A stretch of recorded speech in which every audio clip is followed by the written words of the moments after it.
আসসালামু আলাইকুম রহমতুল্লাহি বারাকাতুহু। এগুলো হচ্ছে শিং মাছ।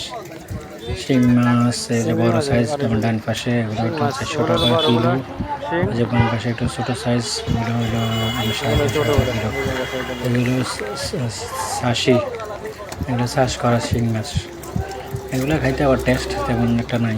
আমাদের পুকুরে যেটা আমরা পাইছি এটা টেস্ট আছে, কিন্তু এটা হচ্ছে চাষির মাছ, এগুলো টেস্ট নাই বেশি। এখন বেশি চাষির মাছে পাওয়া যায় শিং মাছ। বাজার বিশ্ব রোড।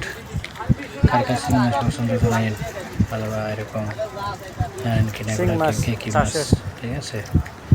এই আর কি শিং মাছ হলো বড়টা 400 টাকা কিলো, ছোটোটা 350 টাকা কিলো। বাজার বিশ্ব রোড।